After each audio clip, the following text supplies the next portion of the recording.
Hello guys and welcome back. So in this video we are going to cover the list part in Python.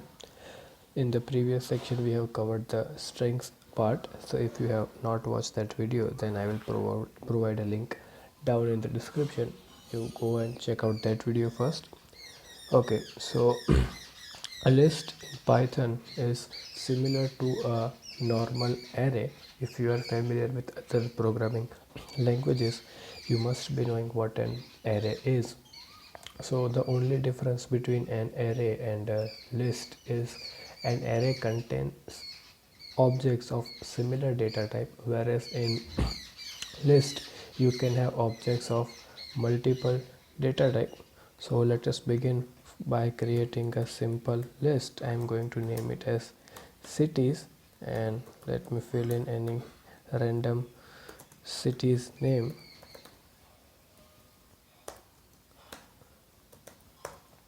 Okay, so I am going to simply print out this array, or you can say list. So here is our list. So if you want to grab any uh, particular value from the list based off the index location, then you can pass in that index location. For example, I want to grab the value which is present at the index location 1, so I can pass in 1.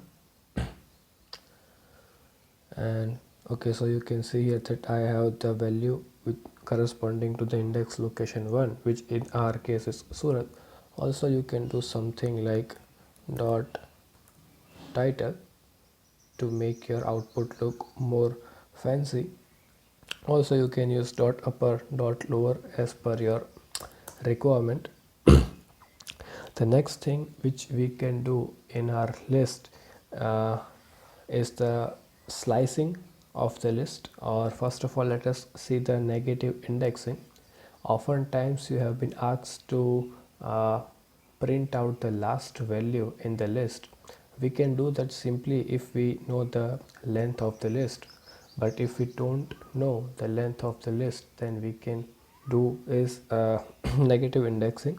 So we just simply have to write the name of the list, and inside of the bracket we can pass in -1. So -1 corresponds to this value, -2 corresponds to this, and -3 corresponds to this. So let me run this. So now you can see that we have here our last value.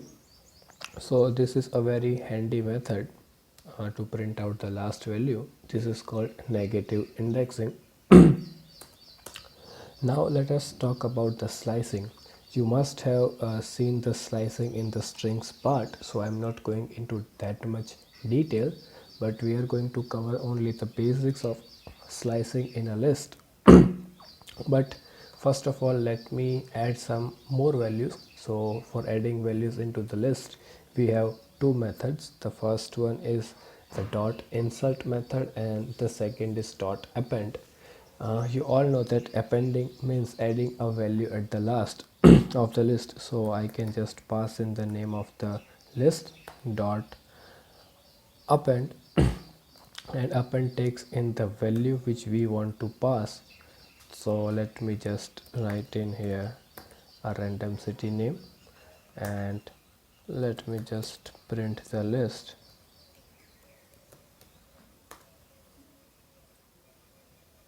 Okay, so you can see here that we have successfully added or appended a value at the end of the list. Also, if we want to add a particular value at a specified location, then we can use the dot insert method. So what this insert method does is it takes in two arguments. First of all, the index location, and the second one is the actual value. Say for example, I want to add a particular value at position 2, and the value is say Rajkot, and let me just print the list again. So 0, 1 and 2, so we have added Rajkot at the second position. So now we have 5 values in our list. So let us now do slicing. So slicing is basically used mainly used for printing the values by skipping, or you can say if you want to grab a subsection or sub list of a list, then you can use the slicing method. So I am just going to write the name of the list, and inside of the bracket say for example I want to grab everything starting from location 1 to location number 3. So what I can do here is I can pass in the starting location, then a colon, and I'm going to pass 4. So what it does is it is going to start grabbing everything from index location 1. It will go up to but not including the index location 4. Let me just uh, print the statement. Okay, so now you can see that what I was trying to say. So it is going to start grabbing from the index location 1, then 2, then 3, but it is not going to include the 4th index location which we have passed here. So this was for slicing. Also, if you want to grab the city's name in a alternate sequence manner, for example if I want to grab Ahmedabad, then I don't want to grab Surat, then I want to grab Rajkot but don't want Vapi, and then again I want Dwarka. So what I can do here is I can say I want everything from the starting, everything till end, and in a jump of 2. So let me run this. So now you can see that we have Ahmedabad, then we have Rajkot, and then Dwarka. Also you can pass in any value which must be less than the length of the list. So I have passed in 3.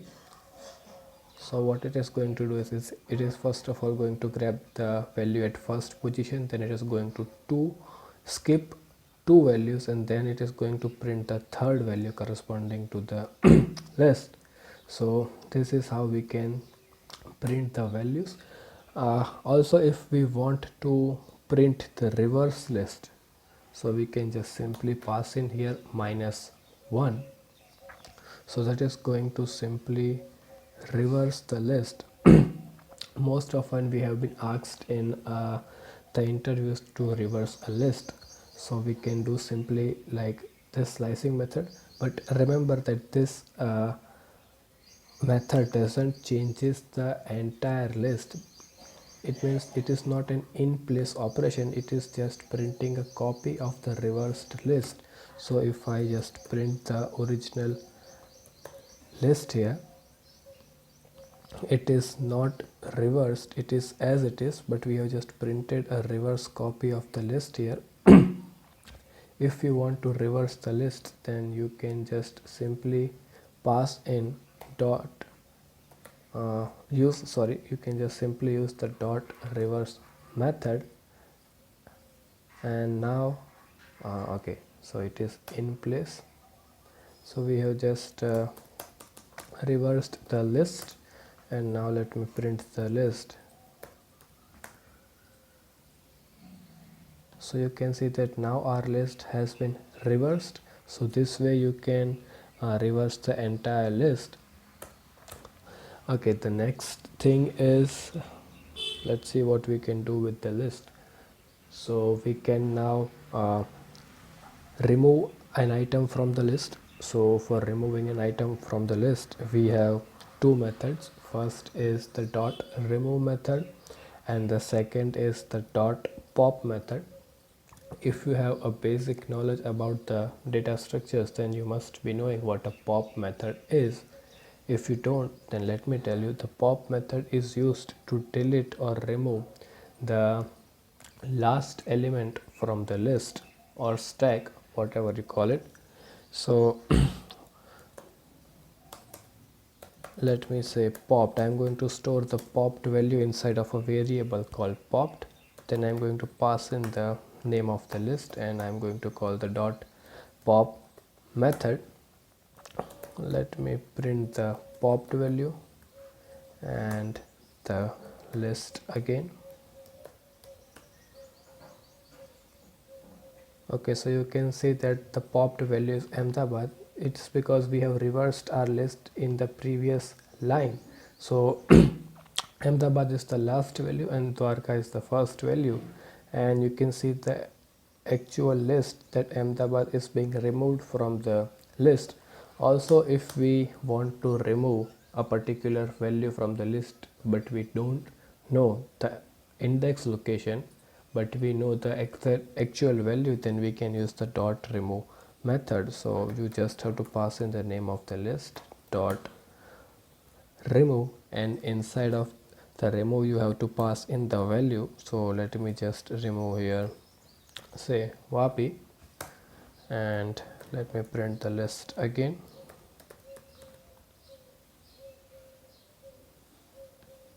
Okay, so you can see that we have removed Vapi from the list. So that was for removing the items from the list.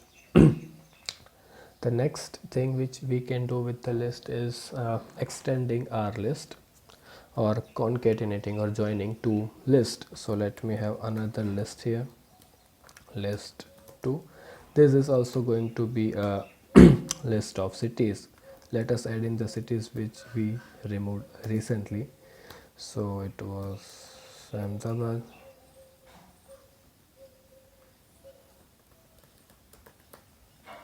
and let's add Jamnagar. So the dot extend method, let me show you how it works. So it first of all takes in the destination list, then you have to type in dot extends and inside of the parenthesis it takes in the source value. So it is going to take the source list and it is going to extend it beyond the destination. So in our case, let us see, we have the destination of cities and we want to extend our list to beyond that list, and let me print the list. Okay, has no attribute extend. Okay, it is extend. Okay, so now you can see that this is our list of cities and the last three values correspond to the list 2. So that was for extending. Also, as I told you that we can have more than one type of list, one type of objects inside of a list. So let me make another list and I'm going to say it mixed list equals to, I can have an integer value, I can have a string value as we just saw, I can have a list inside of list, then I can have a floating value, let's say 45.678, and I can also have tuples and dictionaries, but I am not going to talk about that right now. First of all, we are going to cover that in the subsequent videos, and then we are going to see what a tuple and a dictionary is and how we can use them or how we can pass them inside a list. So let me print the mixed list. Okay, so now you can see that we have two integers, a string, a list inside a list, and a floating point number. So similarly, as we have grabbed in the previous statements, we can grab any particular value from the mixed list also. Say for example, I want the string, so it is at the index position 2. So this is for grabbing the string, and let me just grab the list inside of the list, and let me just print this. So you can see that at the third position we have the string, at the fourth position we have the list, 0 1 2, and third position we have the list. So that was for the mixed list. Also, if you have the numeric list, then you can perform some mathematical functions. So let me just pass in the random values, 5 1 67 98 and let's say 45. Okay, the first thing which you can do with the numeric list is you can just say sort the list. So I'm going to say numList dot sort, and if you want to sort it in ascending manner, then you can leave it as it is. So by default it is going to sort it in the ascending manner, and let me run this. So you can see that we have our sorted list, and if we want to sort the list in descending manner, then we can say ascending ascending equals to false. Oh, okay, it was reverse equals to true. I just mixed it with some other list, some other attributes. Okay, so you have to pass in reverse equals to true, so it is going to sort the list in reverse manner.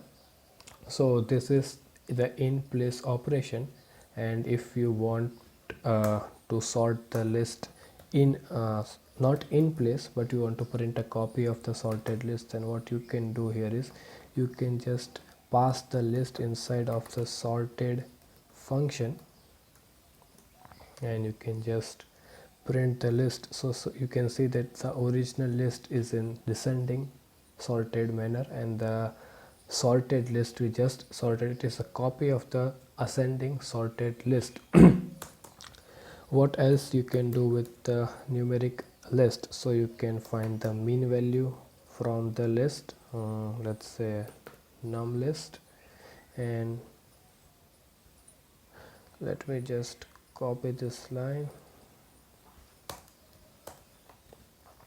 You can find the, let's say, max value from the list. You can find the sum of the entire list.